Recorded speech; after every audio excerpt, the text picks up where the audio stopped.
exciting times. I have acquired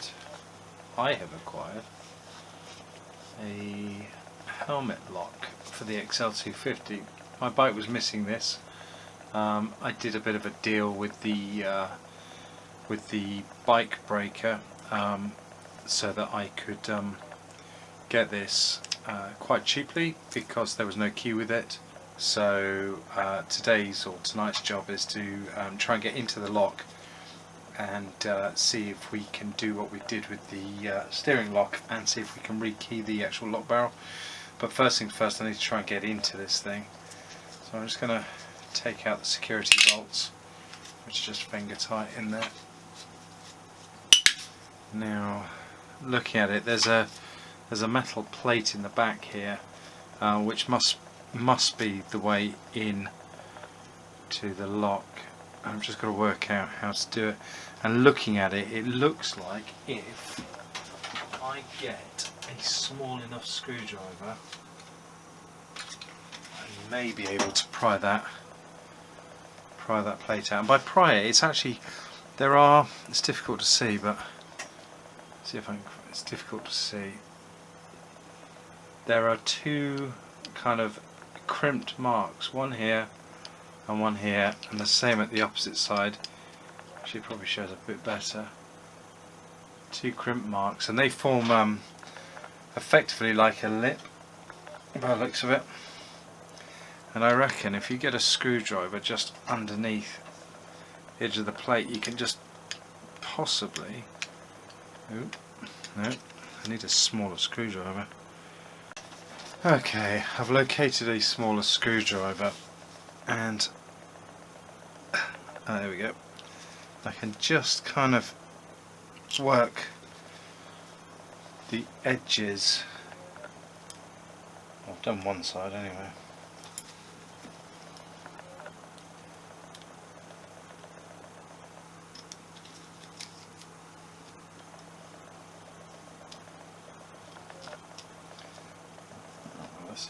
There we go, just popped up. So I've just worked the edges loose around those little crimp marks, and now this plate has popped up with a little bit of force actually, which suggests there may be a spring under there. Yep, there's a spring. So we've got a metal plate. Okay, so a metal plate has come out. The orientation seems to be that this hook at the top goes over the sliding locking bar. Then we've got a spring which has come out. There's a lot of crud in here. And then there is what looks like, this must be the locking plate. There we go, the whole thing's just self-dismantled. There's a locking plate, and then the pin has pinged out with a spring on it. Oh, well, that's something. So we've got locking bar, spring, retaining plate, and whatever that thing is, the catch I suppose. So now I can see the back of the lock, so somehow we've got to get that out. And I don't know if that's just going to fall out or whether that's got some kind of retention. I'm holding a needle right at the tip of the pair of pliers, and what I'm intending on doing is depressing a spring-loaded pawl. I believe it's known as a wafer, which is just at the tip of the pliers there, and its job is to hold the lock mechanism into the actual barrel itself.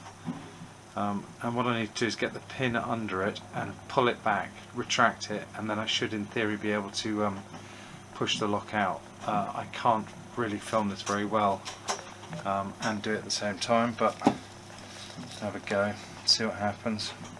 The actual retraction itself, it isn't too difficult, it's just holding it there and holding it far enough back to allow... Oh, this isn't working for me.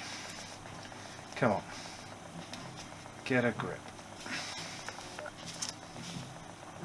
Okay, needle in, retract biscuit, find a suitable tool with a pointy sharp bit on, get that in there, hold it retracted, hold it, and then push. Oh, you bugger. Come on. You can do this. Kind of need to just get it started. Right, I think we might have it. Got it. Right, once you get it started and it holds itself back, you can push the lock barrel out, being careful not to drop all the spring-loaded bits and pieces. And there we have it. That is the spring-loaded wafer that retains the lock, and then you've got all the pins in there which are part of the lock mechanism. Okay, now that I have extracted the barrel, we're in a position to modify it to suit our key. Okay, once we've got the barrel out and inserted our key that we want to use in there, we can see the high points that we need to grind off to make this barrel work with our key. But before I do that, I'm going to clean each and every one of these individual spring-loaded pawls, because they are full of grit and are not running smoothly. So I'm going to take each one out individually, clean it and its spring, and then put it back into place.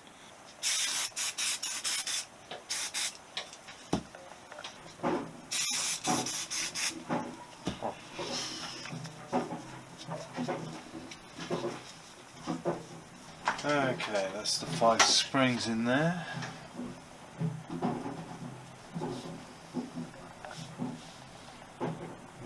Turn the gates.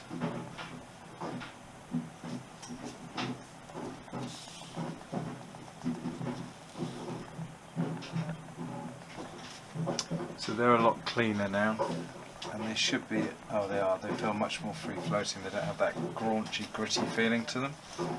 So now when we put the key in, it should be pretty solid.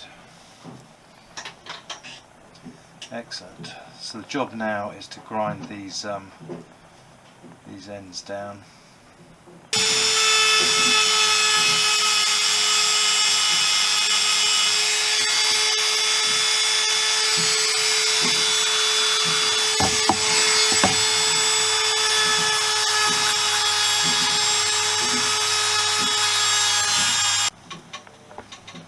Okay, I've ground the high points off with the key inserted.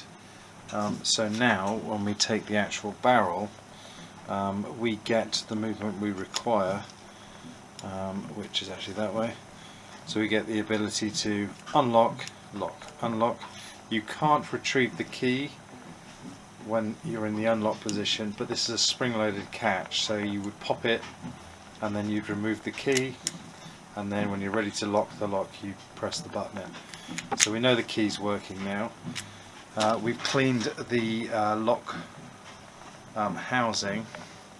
Now I've just got to clean the components because they're all crudded up, and give them a light lubrication and then reassemble.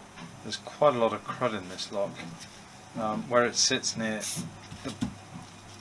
the back wheel and above the chain, it I guess gets splashed with a lot of oily residue and dirt when off-roading.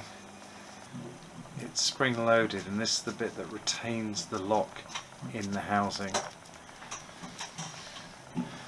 Now it should, I hope, just push into place. I have to get this right. What am I going to use? One of these? Will that depress it? Maybe. My head's in the way, I'm sorry. Let's try this then.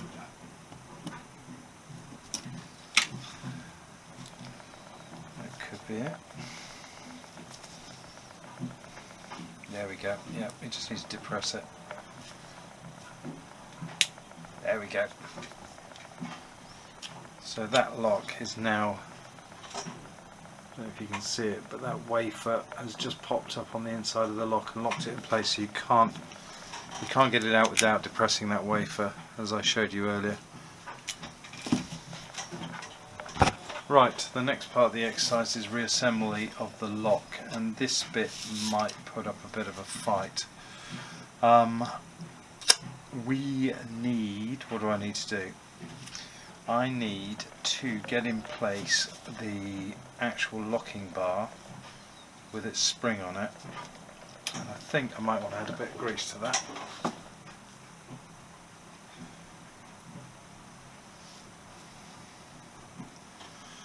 Okay, get the spring over it. It's nice and greasy. The long cutout should be at the top of the lock in this position, and the small cutout is at the bottom.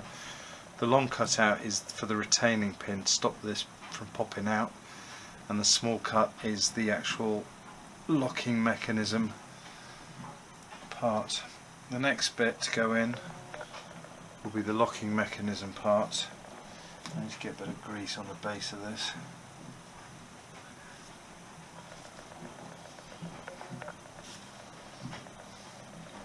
I want to get some grease inside there as well. Help keep the parts moving. The next bit, and the bit I am not looking forward to, is putting the spring in that keeps the locking bar up. Okay, so the spring is now pushed home. I don't know, can you see that? This is where it pings out. But the spring is pushing up on that locking mechanism, and that will force this latch. Oh, please don't ping out. When I push it in, there you go. It now locks into place and holds the spring-loaded bar in place. Let's take the spring back out.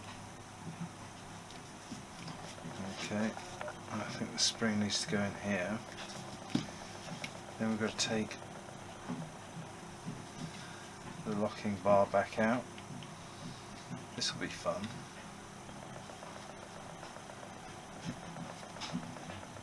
And that gets built into this.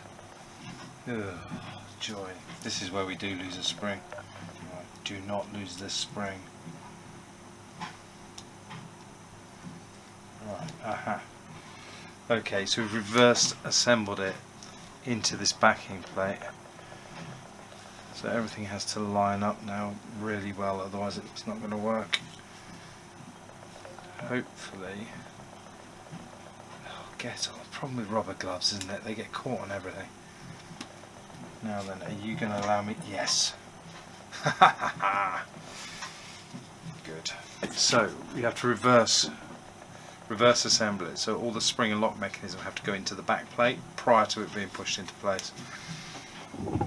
And then a good hard push sees that seated.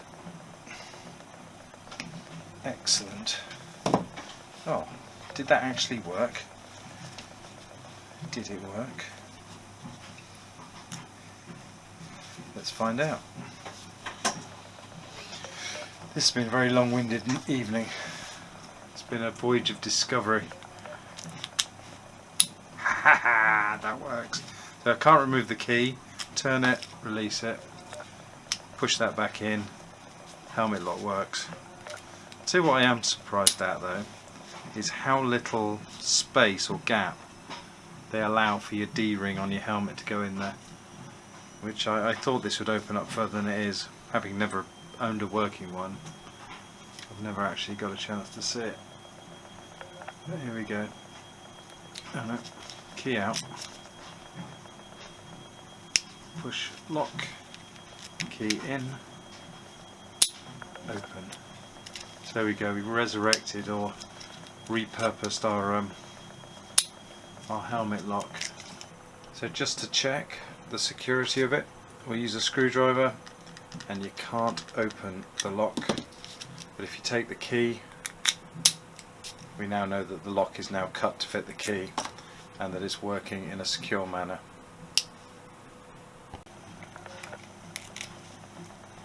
Oh, I'm really pleased with that, and it feels nice and smooth now. Right, I'm going to call that a win, albeit a slow one.